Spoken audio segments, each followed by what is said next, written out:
I just remember like a few times at church, wearing something that my parents had approved. And even looking back on it, like, I don't think that was immodest, but just being told by other people at church that like I needed to cover up more because then all of the men were going to lust after me. And I just got this feeling that like my body was inherently shameful, or, like was something that I needed, to be embarrassed by. And that's not what scripture presents. Scripture presents our bodies as inherently good. And scripture presents the fact that our bodies were designed for human sexuality as something that's inherently good in its proper context within those boundaries that we've been talking about.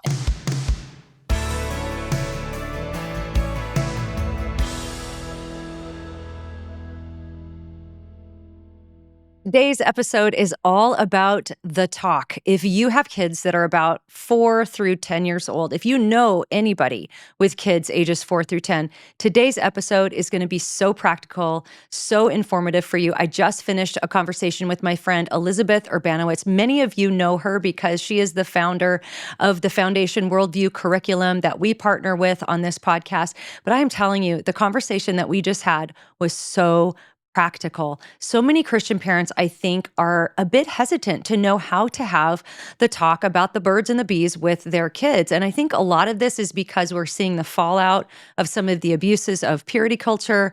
We're seeing the fallout of some of how some of us grew up where sex was presented as a negative or a dirty thing.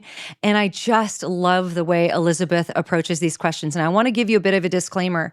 This may not be the episode you want to listen to with your children because Elizabeth models actual language. She gives us words, exactly how to explain some of these things to our kids. We covered so many topics in this jam-packed episode. We talked about how to talk to your kids about gender. She gave very specific language for that. How to talk to your kids about sex and procreation. How to talk to your kids about homosexuality and transgenderism. Again, very specific language.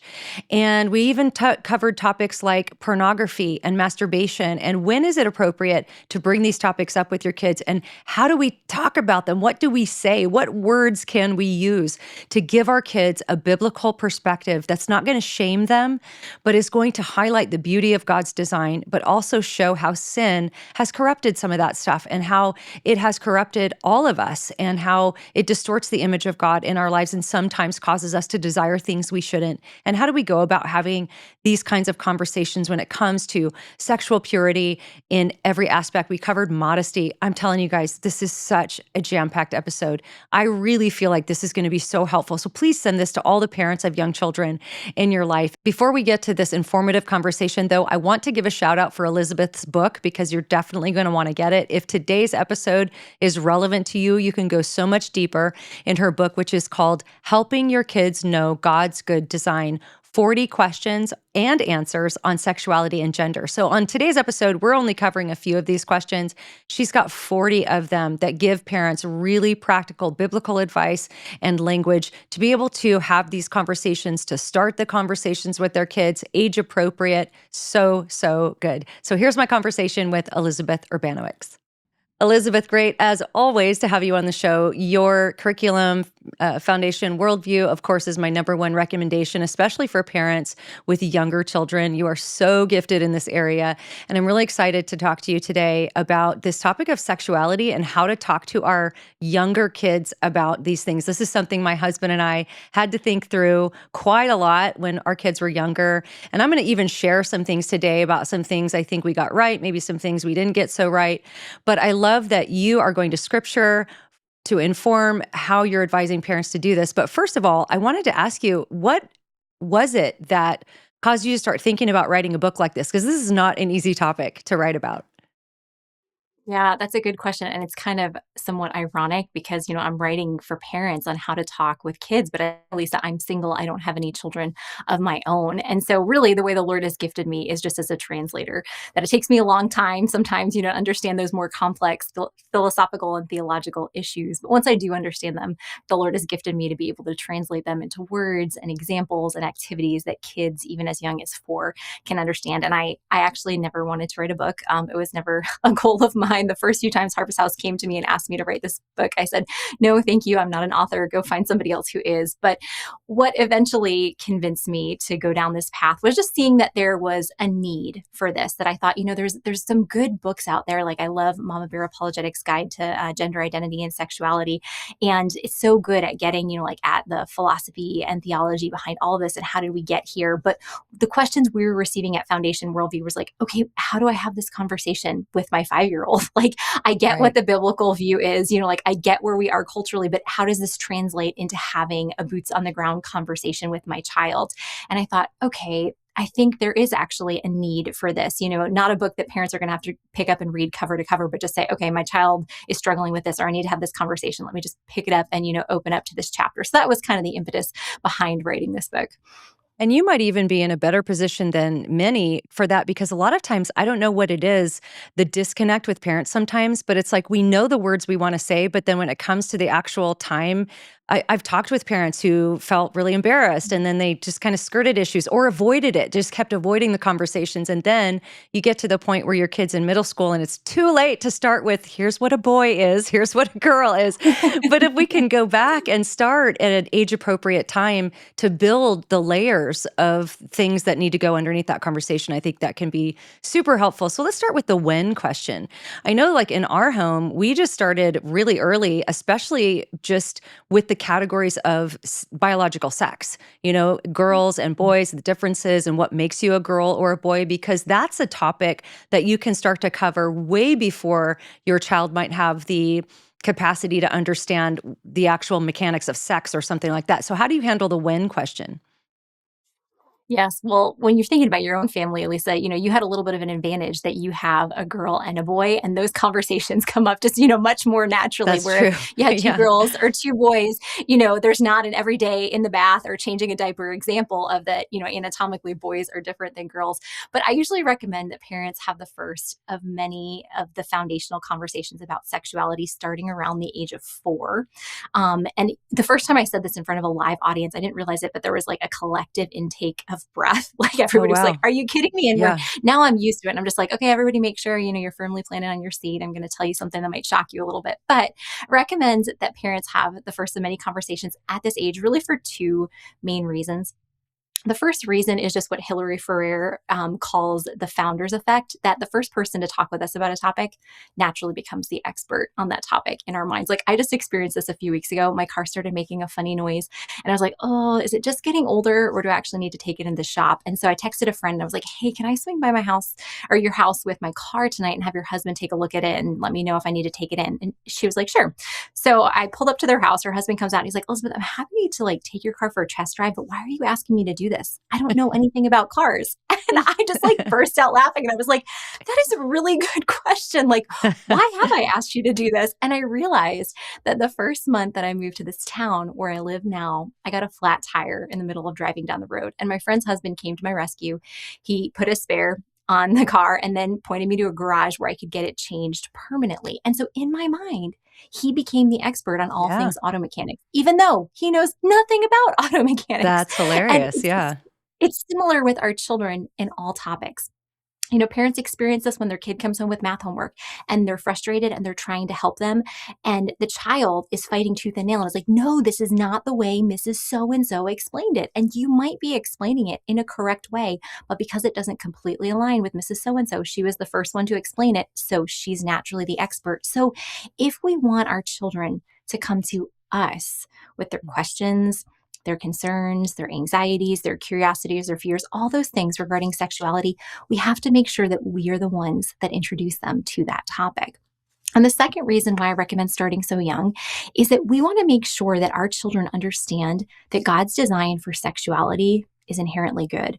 Now, Mhm. have we as fallen humans found a million ways to corrupt the goodness of that design? Absolutely. However, at its base, that design is still good. So if we wait to have the first conversation about gender or about sexuality until our unwed niece announces her pregnancy, or until the family that moves in across the street is a family with two dads, or until the person ringing up our groceries at Costco is a man who is presenting as a female, we have to go into backtracking mode That's and right. explain how what our child just saw doesn't align with God's good design before they even know what that design is. And so if we want their understanding to be positive, we have to make sure that we have these conversations first. So that's why I recommend starting around the age of 4. And as a bonus, around the age of 4, when you have these conversations, there is only one person in the conversation who feels awkward, and that's you as the adult. Your That's child right. feels no sense Yeah. of awkwardness, so it's an added bonus. That is such a good point because I think this is one area where just as far as explaining things, like my mom did this really well. She didn't avoid the Mhm. conversation. She just talked to us about what it is, all of the words, the correct words, what they are. And so it's really true. Like she did become the expert for me on these topics because she just explained it to me so matter of factly. She didn't seem awkward or weird or embarrassed about it. And so it just became something that was totally normal. Now you mentioned 4 years old.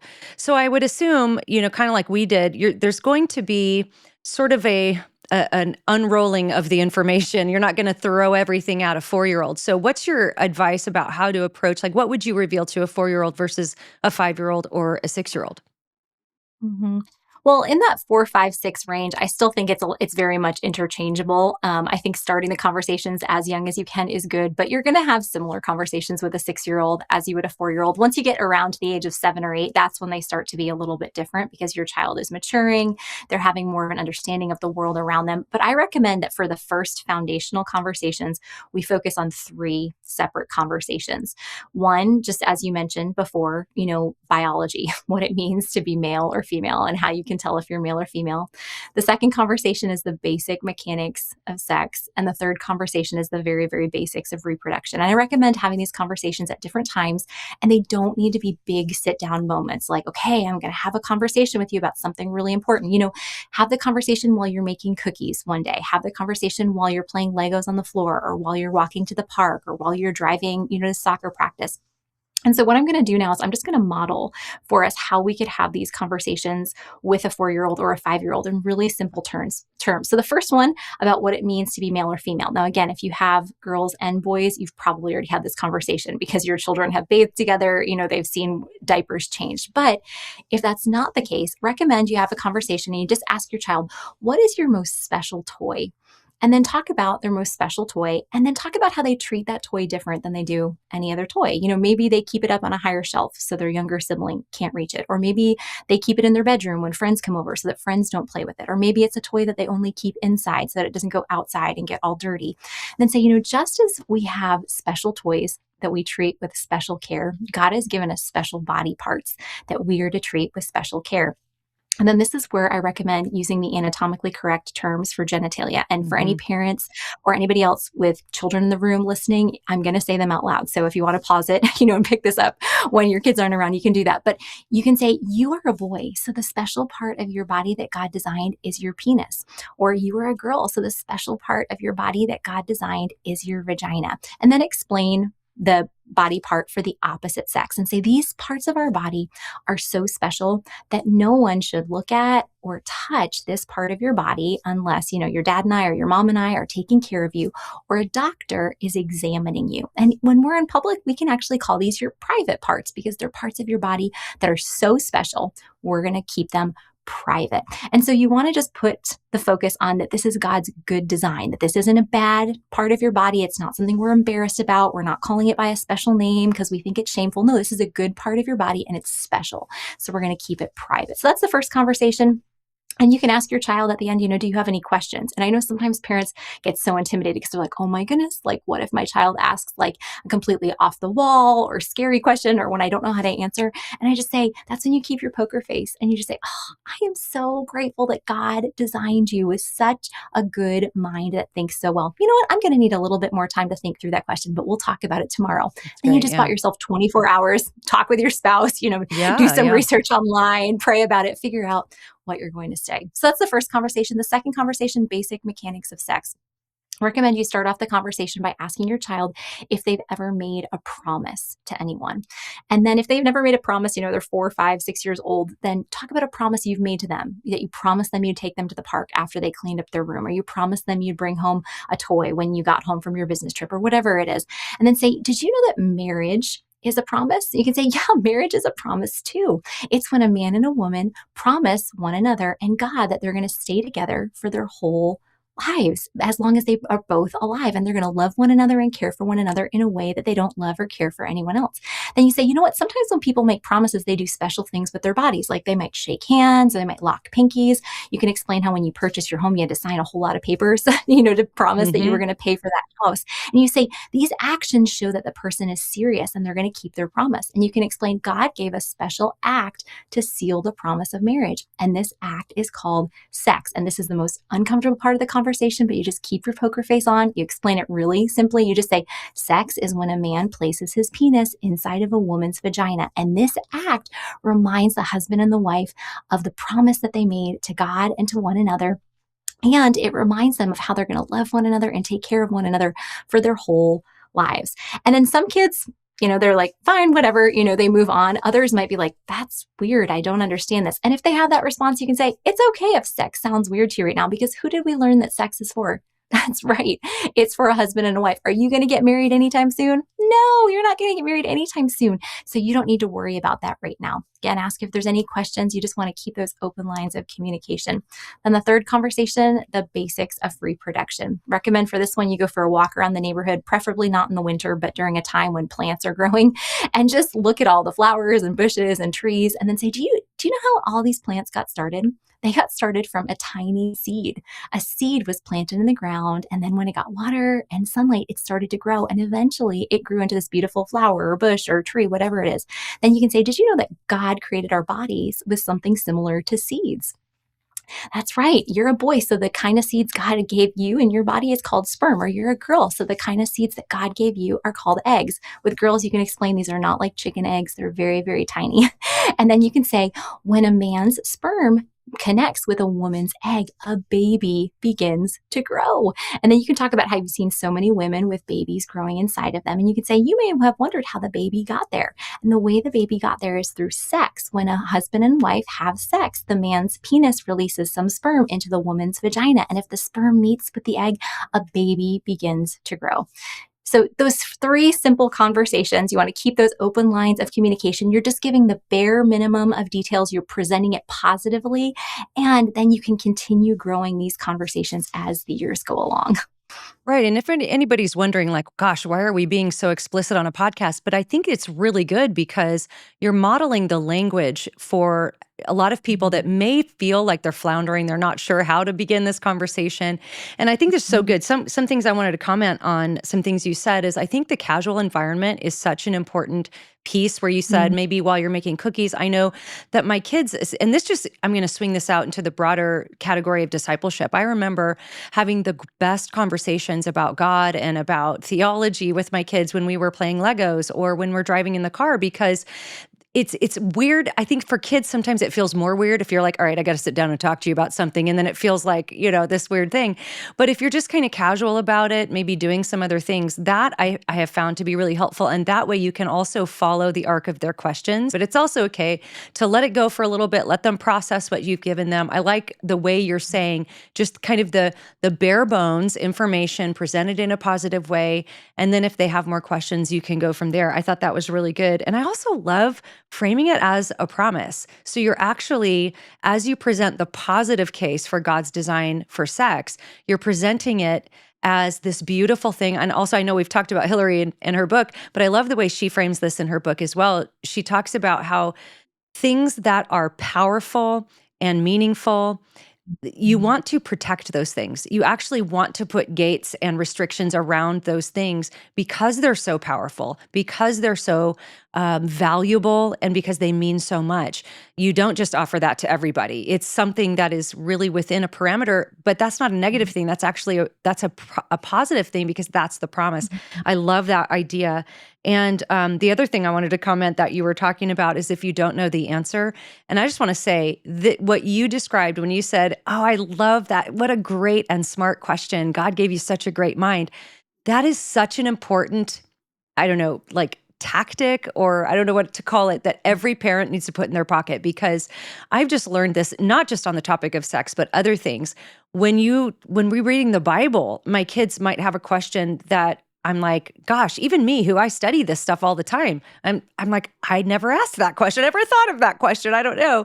And the temptation can be to get defensive or to shut it down. Like, oh, well, you don't need to ask that question, or just, and the best thing you can do is just take a breath, memorize how you're going to respond. And I always tell people too, almost just like you said, just like, wow, what a smart question. I love that question. Like, I never even thought of that question.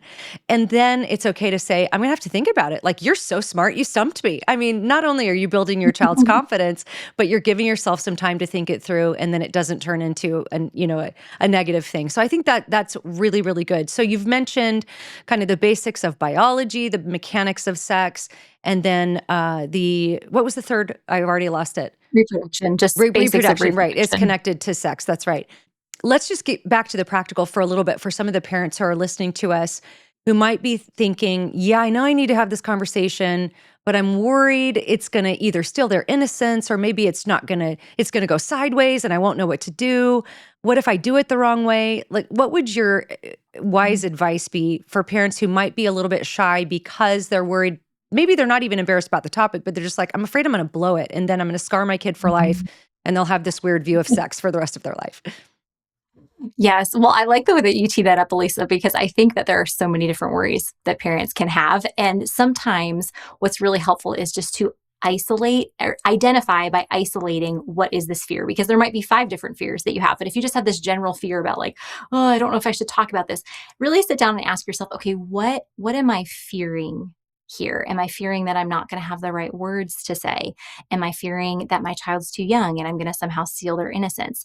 Am I fearing that, somehow I'm going to scar them for life and, this is going to be the end of our relationship? And so I think isolating each of those and saying, okay, how do I address this specific fear? So I get the question a lot, the pushback specifically of, if we start talking with our kids about sex around the age of 4, like we're just going to steal their innocence. And I usually respond to that fear, that objection with a question. And I just ask, so are you saying that sex is inherently dirty and our children are better off before they know that it exists? Because that's really what I think is the underlying assumption behind this fear that we're going to steal their innocence. And so that really highlights in our own hearts and minds that we might not actually have a biblical understanding of the gift of sex within marriage. And so if that's the case, then I think we really need to dive into scripture and look at, okay, Lord, what have you revealed about human sexuality, specifically sexual intercourse within marriage? Because a lot of times, we may have been raised in a home or in a church or just in an environment where it was like, sex is bad, don't do it, stay away from it. And then, okay, now you're married, now it's not bad anymore. And that's just like, whoa, what just happened here? Yeah. And that's not what the Bible presents, that the Bible presents God as the author of sex, and sex within marriage being an inherently good gift, being part of the covenant of marriage, where we humans have corrupted sexuality. And so I would just encourage any parent who's struggling with the fear, like, oh, I'm going to steal my child's innocence, that your child knowing the very basic mechanics of sex and understanding it within the framework of the goodness of God's design, that's not stealing their innocence. That's actually helping protect it.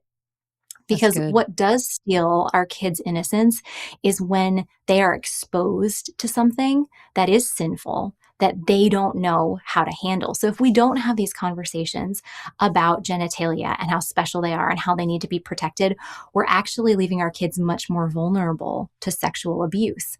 If we don't have these conversations about what sex is, and then our children, view pornography, which is really predatory, that is going to steal their innocence. So that's my response to that fear about stealing innocence, that we need to, really reevaluate our view of that is very sexuality. insightful. That's a really insightful point.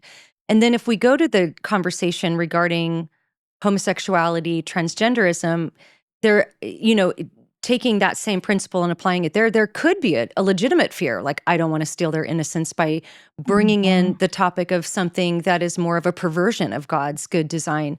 So how would you suggest going about those kinds of conversations, and maybe at what age? Yes. Well, I recommend thinking of it like, I don't know if you want to think of it as like an ice cream sandwich or something like that has like, is 3 folds, but no matter what conversation we're having with our children in regards to sexuality, the basis of it should always be the goodness of God's design. So when we're thinking about introducing, same-sex attraction or transgenderism, we need to think, okay, what is the goodness here? Not that there's goodness in same-sex attraction, but the goodness is what God has actually designed, that God has designed marriage to be one man and one woman becoming one flesh for life. So we always have to introduce the foundation, the biblical goodness of the foundation first. Then we introduce how sin has corrupted it. And after we've introduced that, then we sandwich it with the gospel about how Jesus came to redeem us from our sin, and he's going to one day make all things new. So if we take this and apply this to the question of same-sex relationships, the first thing our kids need to know is the goodness of marriage. And so I recommend taking them right to the scriptures. The place to start is actually the second chapter of Genesis, where God creates Eve out of Adam's rib and brings her to him. Adam exclaims, "This at last is bone of my bone and flesh of my flesh. She shall be called woman." And then, Moses writes, "Therefore a man shall leave his father and mother and be united to his wife, and the two shall become one flesh." And we can read that passage with our kids and say, okay, what truths are revealed about marriage? And we can talk about marriage is one man and it's one woman, and they become one flesh for life. And, our kids might not understand, all of what one flesh means, but once we've had the first sex talk, it's a lot easier, to talk about. Sure, yeah. Part of what being one flesh means is that they are going to be united in having sex, but they're also building a life together and they're raising kids together. And so just have that basic definition that marriage is one man and one woman becoming one flesh for life. Then we can take them over to Ephesians chapter 5, where Paul repeats what Moses has written in that second chapter of Genesis, but he adds to it. So after saying, "Therefore a man shall leave his father and mother and hold fast to his wife, and the two shall become one flesh," he says, "This mystery is profound, but I am saying that it refers to Christ and the church." And we can say, oh, look at what truths we learn here. That yes, marriage is one man and one woman becoming one flesh for life. And it's meant to be a picture of the gospel. It's meant to be a picture of Jesus and the church. And so we just want to have, these foundational conversations. Then talk about, all of the marriages that that are in your circle at your church or in your neighborhood or in your group of friends. And then you're going to want to introduce in another conversation, how has sin corrupted the goodness of God's design? And so a simple way to explain this is to say, because of sin, sometimes we may desire the wrong kind of love in a relationship, and talk about how God has designed friendship love. And friendship love is something where we love one another and we take care of one another. We can be friends with anybody. We can have as many friends as we want. And then there is marriage love, and marriage love is different. It's just between one man and one woman. There's just two people involved in it. And then we can talk about how God created family love. That's between parents and children and grandparents and aunts and uncles. We can say, because of sin, sometimes people might desire to take what God designed just to be friendship love and turn it into marriage love. So instead of it being one man and one woman, two men might desire to share the type of love that is shared in a marriage. Is that what God designed? And you can ask your child that question so that they're actually thinking through it. If it's two men, is that what God designed? No, it's not one man and one woman becoming one flesh. And you can say two men cannot become one flesh in the way that God designed. And can they be a picture of Jesus and the church? No, that would be a picture of Jesus and Jesus. And then say, similarly, sometimes because of sin, two women might desire to share in marriage type of love. Is this what God designed? No, it's not one man and one woman. They can't become one flesh in the way that God designed. And is it a picture of Jesus and the church? No, it's a picture of the church and the church. And so obviously, this is not an exhaustive conversation, that I'm Right. modeling on same-sex attraction or same-sex relationships, but it's good for the foundation that our kids understand what marriage is. They understand how same-sex relationships do not align with God's design. And then we want to say, but you know what? God didn't end the story there. Sometimes people are going to desire the wrong kind of love in relationship, but what is the good news? And then go into the gospel that Jesus came, he lived the perfect life we could never live. He died on the cross for our sins. He rose again to new life so that we can be reconciled to him. And one day Jesus is going to return and he's going to make all things new. And people aren't going to struggle with the desire to have a same-sex relationship anymore. So that would be my recommendation for that conversation. And then for any conversation we want to have, with our children about how our sin has corrupted the goodness of God's design. Man, that is brilliant. I think that is totally brilliant because you're framing the homosexuality conversation really, again, from the good, from what is the beautiful thing that you're protecting and why it's worth protecting. But also, I think you're framing it from a place of compassion to know that sin actually distorts the image of God in all of us in one way or another. And having those conversations to say, and in some people it looks this way, and other people it looks this way. And so that's framing it from a place of being able to love the person, but to be clear about what the Bible calls sin and how to proceed with that. So how would you apply that to the transgender conversation? Because it's kind of a different thing. Mm-hmm. Yes. So again, we want to think of that three-step process. So what is the goodness of God's design? So when we think of the issue of transgenderism or gender identity, the goodness of God's design is that God has designed us as distinctly male or female in his image. So we can take our kids right to the first chapter of Genesis. Genesis 1:27 says, so God created man in his own image. In the image of God, he created him. Male and female, he created them. And we can ask our kids, okay, what truths are revealed in this passage? That God created us in his image, and God created us as either male or female. And then we can read the next verse where it says, and God blessed them and said, be fruitful and multiply, fill the earth and subdue it, and have dominion over the birds of the air and the fish of the sea.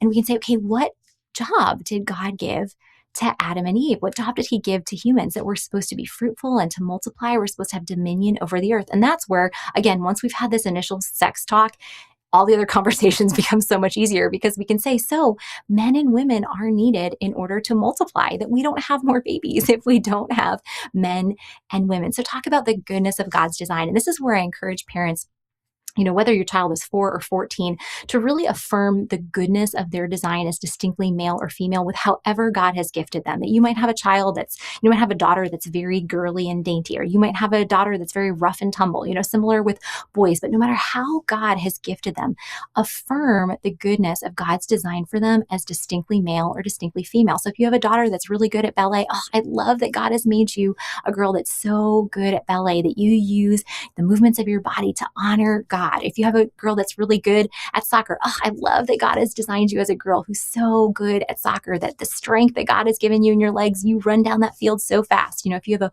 boy that's really good at, playing the guitar, like, oh, I love that God has designed you as a boy that is so musically gifted. Just affirm the goodness of their design as distinctly male or female, no matter how God has gifted them. And once that foundation is laid, that's when you're like, okay, what is the corruption of sin? And so the way I recommend explaining it to kids is saying, because of sin, sometimes feelings trick us. And we all experience feelings trick us. We might not all Mhm. experience, gender dysphoria, but we have all experienced our emotions pointing us in a way that was not true. And so you can ask your child, have your feelings ever tricked you? And if your child can't think of a way, or you might just even want to start off with yourself, do you remember last week when I asked you to clean up your room and you didn't do it? I felt very angry, and I did need to discipline you. But you know what? I let my feelings of anger trick me into believing that the best thing for me to do was to yell at you and scream and slam the door. And you know what? Those feelings of anger tricked me, because I wasn't treating you like you were created in God's image. I did need to discipline you, but I should not have yelled and screamed at you like that. And so just talk about how feelings trick us, and then say, sometimes the way someone's feelings might trick them is they might be a boy, and their body reveals the truth that they're a boy.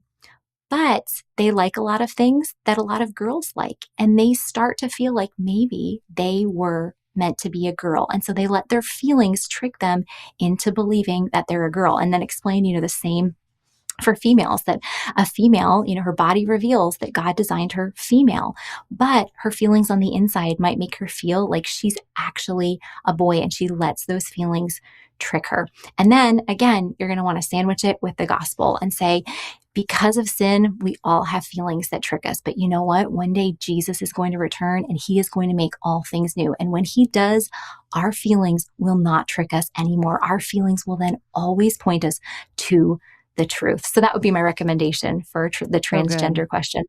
So good. And I know that for my kids, when they were really young, this was really, I think, in a certain way, freeing information. when I just said, Mm. hey, you're a boy, you have a penis, that's what makes you a boy, not the kind of colors that you're drawn to, not what you like to do in your free time, if you like to paint or color or whatever it might be. And same for my daughter, your biological sex is what makes you female. Your biology is what makes you female. And if you wear your hair shorter or longer, that doesn't determine whether or not you're a boy or a girl.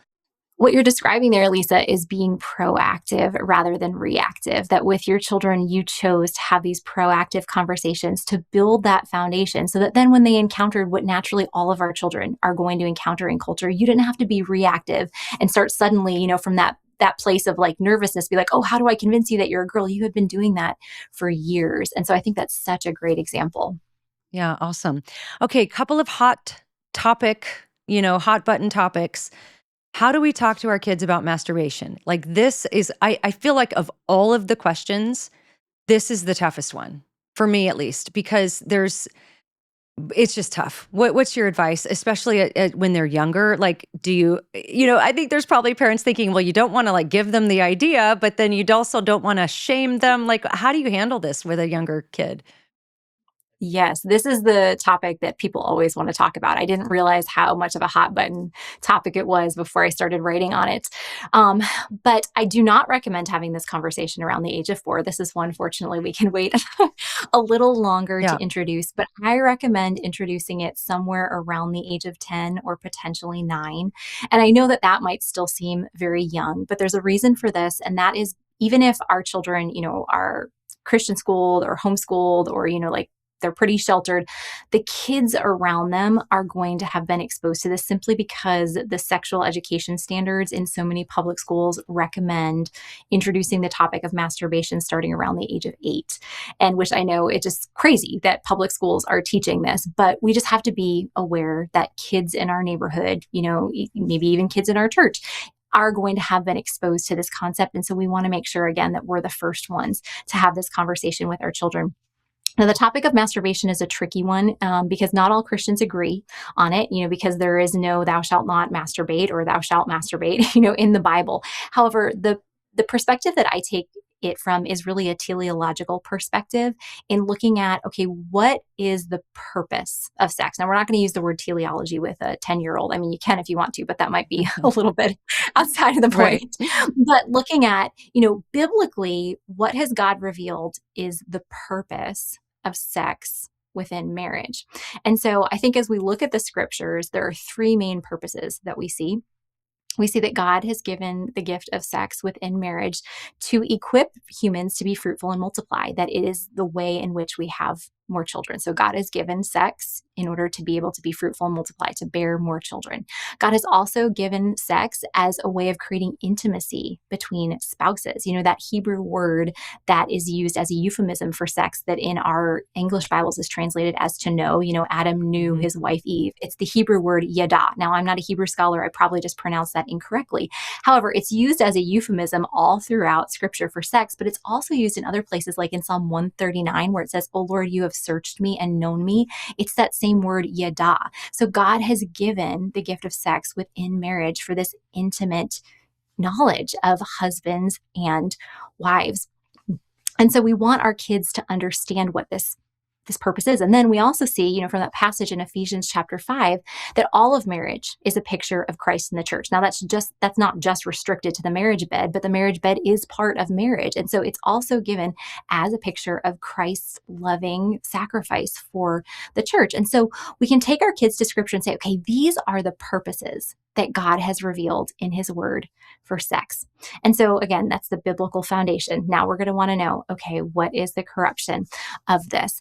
And then to explain to our kids in really basic terms that sometimes what people will do is they will touch their penis or their vagina in a way that makes it feel like they're having sex. Now, parents, your kids the best if you have, like a daughter that's going to be like super scared to like wipe herself after, she uses the Right. bathroom Yeah. to explain this is not like, this is not like that. But just say people do this because it makes them feel like they're having sex. And then say, okay, if a person is by themselves and they're touching their private parts in this way, let's see, does it fit in with any of God's 3 purposes, 3 main purposes for sex? Is a person by themselves able to be fruitful and multiply?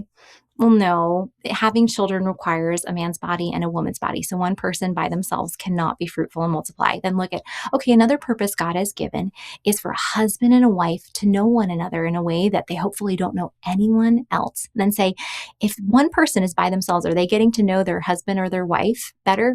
No, if they're by themselves, they're not. And then say, okay, also marriage and including sex within marriage is a picture of Jesus and the church. Is one person by themselves a picture of Jesus and the church? No, they're not. Say, see, this does not fit in with any of the purposes that God has given us for sex. So we can therefore see that this is not part of God's design. And so I recommend just having that conversation. But again, as you've said, Alisa, in the conversations that you've had with your children, you always want to ask, do you have any questions about this? Because you want to keep those open lines of communication, because the first time you talk about this, your child might be like, what in the world are you talking about? But Right. then they're going to hear about it from others, or they, like they might be joked about on a show, or it might be something that they are tempted to engage with, or that they do engage with, as they grow and mature. And you want to make sure that you're keeping those open lines of communication as they continue to grow.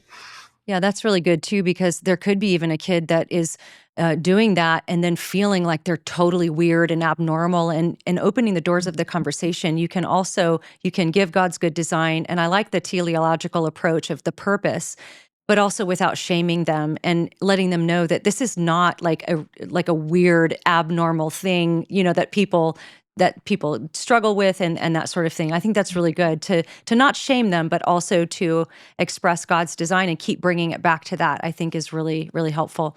What about pornography? Because this is one thing. Like, I didn't even think about talking to my kids about pornography, but I have been so depressed by some of the statistics I've been seeing where, now I don't know how accurate this is. This was just a quick Google search, but up to like 75% of American teenagers have seen porn, at least at some point or another, which is really depressing. And then you think about how much access they have to it. Even if your kid doesn't have a smartphone, even if your kid is, you have maybe very limited screen time or no screen time. If your kid is around any other kid, they're probably going to be exposed to at least something, because they'll be exposed to whatever the other kids are doing with all of their devices.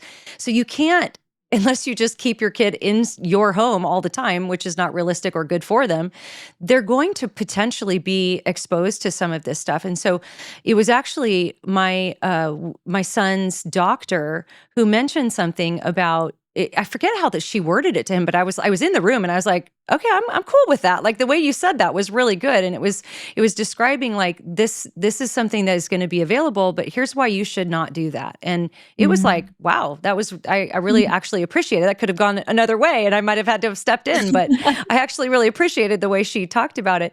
And so, again, what age and how might you open up this topic? And what I think it's so practical that you're giving us words. So what words would you use?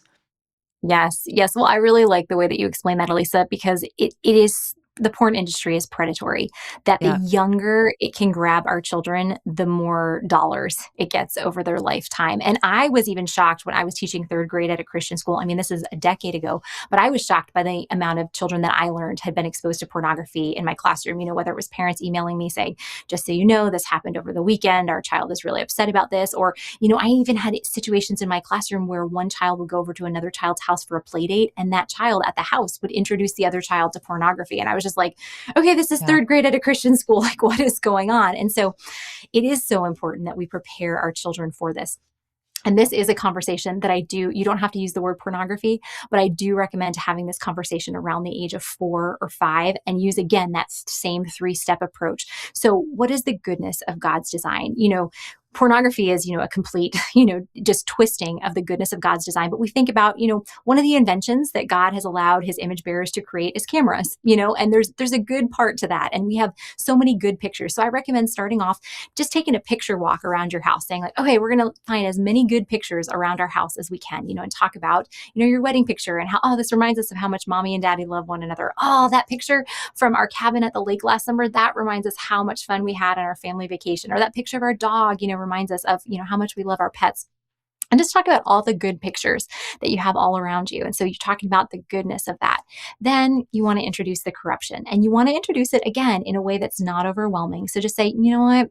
Because of sin, not all pictures are good pictures. And that's a simple way to phrase it that a 4-year-old can understand. Because Yeah. of sin, not all pictures are good pictures. And then just explain really briefly that sometimes because of sin, people will take pictures or videos of other people without clothing covering those special parts of our body that a bathing suit was designed to cover. We can say, you know, these pictures or videos, they're not good pictures because they don't treat the people in them like they bear God's image, and they don't treat the people who are looking at them like they bear God's image. And then give them a simple 3-step formula and say, you know what, if you ever see a bad picture, I want you to remember 3 things. I want you to remember stop, run, and tell, and just go over that again and again. Stop, So run, and good. tell. And so just explain, when you see a bad picture or video, I want you to stop looking at it right away. And then, I used to explain to my 3rd graders, I'd say, like if you see a bad picture or video, you might feel really, really embarrassed that you saw it, and you might not want to tell anybody because you feel embarrassed. Or you might actually like it and you might feel curious and want to see more. But no matter what you're feeling on the inside, I want you to stop looking at it right away. Then I want you to run and tell your child, I want you to run to me or the nearest safe adult. And then 3, I want you to tell. I want you to tell me what you saw. And I will be so proud of you when you tell That's me, so good. because you telling me this will help me protect you from seeing that kind of bad picture or video again. And then you can wrap it up by doing another picture loop around your house and say, but you know what? We're going to spend our time focusing on all the good pictures that God has given us, and talk about all the good pictures that you have around your house. You can watch a good home movie or something like that. But that will just open up the conversation that you can continue growing this conversation as your children get older. Again, when you're just doing something around the house, you can say, hey, can you remind me, what are those 3 things? If you see a bad picture or video, what are you supposed to do? That's right. Stop, run, and tell. And then as your kids age, when they're 9, 10, you can introduce the term pornography, and you can explain further that it's not just people without clothes on. Sometimes it's videos of people actually having sex. And so you can grow this conversation with your child. And when you're preparing them, you're actually protecting them. So it's even better than sheltering our kids, is actually preparing them. This is so good. This is so practical. I think so many people are going to get so much out of this. So, the natural place that my mind is going from talking about the pornography angle is there is, I've read all these stories of young people who maybe sent immodest pictures of themselves to someone else. And some of those stories end in tragedy, and it's horrible.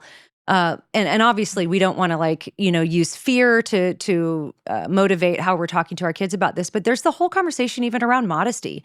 I feel like as I have engaged in the deconstruction space and that conversation, a lot of people are like, oh, well, I was told that if I had a shirt that showed any cleavage at all, then it was my fault. I was making the men lust. And so, yeah, I mean, you don't want to fall into that ditch, but you also don't want to fall into the ditch of, well, then just, do whatever you want and dress immodestly. Like there's a biblical balance to these things where we want to be modest as Christian women, especially, well, and men too, I mean, especially in the visual culture of Instagram and TikTok and all this. I mean, I get things put in my feed all the time because I watch a lot of bread making videos. I love to follow all the sourdough people and all of that. But every once in a while, there'll be like this shirtless guy that's acting very inappropriately with the sourdough loaf. And, I just try Oh, to gosh. get past that so quickly because I don't want more of that in my feed. But I mean, you talk about grooming. I mean, you think about a kid, a Mhm. teenager who might just see something and they hover on it a little too long because of curiosity. And then that cues, which is another reason our kids shouldn't be on social media, but it will cue the algorithm to put more of that in your feed, even if you just hover over it. And so when it comes to, I guess I'm asking a big question here, but let's focus in on the modesty, even from Mhm. just for girls and for guys. How do we Mhm. approach that topic without shaming our kids on one side, but letting it be a free for all on the other side? Yes, and I think finding that balance is so key, and fortunately, that's what scripture has, is that balance. And so I think when we're talking about the topic of modesty, we don't want to shame our kids into believing that their bodies are somehow inherently sinful, because I know that this is something that I struggled with when I was growing up, because I don't know, I'm trying to think, Alisa, if you and I have ever been in the same room standing next to one another, but I'm 5'10", I'm really tall. And so I grew up, in the late 90s, early 2000s, when shirts were pretty short, and so it was like I had Right. to get everything in like extra, extra large for it to like cover my stomach. But I just remember like a few times at church, wearing something that my parents had approved. And even looking back on it, like, I don't think that was immodest, but just being told by other people at church that like I needed to cover up more because then all of the men were going to lust after me. And I just got this feeling that like my body was inherently shameful, or, like was something that I needed, to be embarrassed by. And that's not what scripture presents. Scripture presents our bodies as inherently good. And scripture presents the fact that our bodies were designed for human sexuality as something that's inherently good in its proper context within those boundaries that we've been talking about. And so I think a really good way to approach the conversation of modesty with our girls and our boys is to talk about what it means to be immodest, and not just sexually immodest in dress, but immodest in any area of life. And I would argue that being immodest is seeking to get attention for ourselves that doesn't belong to ourselves. So it's any time we're trying to grab others' attention. We're really, as Christians, our goal should always be to love God and to love others. So we're always seeking to try to point others to God. And so we can be immodest in the way that we talk. We can be bragging about ourselves, talking about our accomplishments, and that's immodesty. It's not that we Yeah. can't ever share something neat that we did, but if we're just trying to pump ourselves up through our speech, we're stealing God's glory. We're not pointing others towards Him. And it's the same way in how we act. If we are, just hogging the ball all the time on the basketball team or on the soccer field, that's immodesty. We're not pointing others towards God. We're trying to get attention to ourselves. And similarly, with the way we dress, we can try to dress in a way that draws others' attention to our body rather than trying to point others towards God. So I think if we frame it that way, we're not shaming our children's bodies or making them feel that they're somehow inherently sinful. But we're saying our goal in all that we do, we're going to fail at this because we need Jesus. We're not perfect, but our goal should always be to love God and to love others. And we do that by pointing others towards God. And so we don't ever want to steal God's glory, to take attention away from where it should be on God. So talk about, what does that look like in our speech? And so we can even talk with our kids, you just won, your little league team just won the World Series. That's amazing. Like, how do we share this in a way that honors God? We can call up your grandma and say, yes, we won the World Series. I'm so thankful that God has gifted me to play baseball. And so we're sharing this amazing thing we did and pointing the glory back to God. Or we can talk about, like, what does it look like, when you're playing with your sister or playing with your brother, to not hog all of the attention to yourself, not take all the toys to yourself. So talking about what modesty looks like in all of those situations, and then talking about that in our dress as well, that we want to dress in a way that isn't calling attention to ourselves that shouldn't be there. And now I think immodesty can go both ways. When you look back at some of, the old like 19 Kids and Counting shows, the way that the Duggars used to dress a long time Yeah. ago, I think while it was kind of like hyper modesty, in a way, it was almost immodest because it was calling undue attention to yourself from Interesting. dressing like Yeah. you're in Little House on the Prairie. Yeah. You're like drawing this attention where it's like, wait, what the point should be is that we should just dress in a way that's presentable, that isn't going to draw others' attention towards ourselves at all, that we are just free to love others. And so I think then, with our kids, we're going to talk about, what do those guidelines specifically look like? What does it look like for the clothing that we're going to choose in the store? And, for different families, it's going to be different, but we want to just make sure that we're having this conversation and framing it in a biblical way, that we're wanting to love God and love others through the way that we speak, the way that we act, and the way that we dress. Oh, good. So, is anything else you want to add that maybe we didn't cover? I feel like this is just maybe the most practical podcast I've ever put out. So, if there's anything we missed that you want to make sure you say, or any final words for parents who are listening to this, I feel like anybody listening to this who might have been feeling nervous about having this conversation has just been given so much language. We've been given words, way to approach it, some real practical advice. I mean, anything else that you would let our audience know as we close out here? Yes. Well, I just want to speak for a minute to the parent or grandparent who's thinking like, oh my goodness, my child is 9, my child's 11, my child's Mm, 14. I've that's missed good. the Yeah. boat. And just to let you know, it's never too late to start having these conversations. Is it harder at those older ages? Yes, it's harder, but it's never too late. So just want to encourage anybody who's listening and feeling discouraged that it's not too late. And my recommendation is, with all the conversations that we've modeled, talking about, just the basic mechanics of sex, talking about same-sex attraction, talking about transgender transgenderism, talking about pornography or masturbation or any of these things, you have these same conversations. You're going to have them with a different tone of voice than I modeled. You're not going to talk with an 11-year-old like you would a 4-year-old, but open the conversation first by asking your child what they've already heard about this topic, because you don't Good. want to just dive in and have the conversation right away, because you don't know how much information or misinformation your child already has.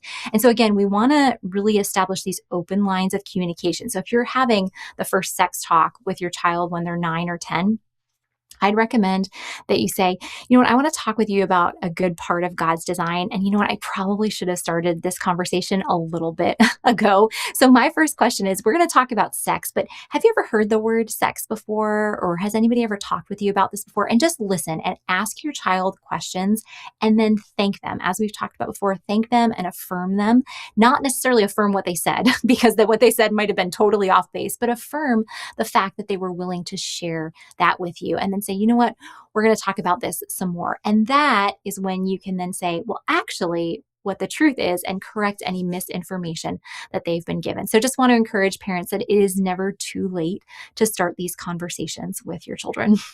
So good.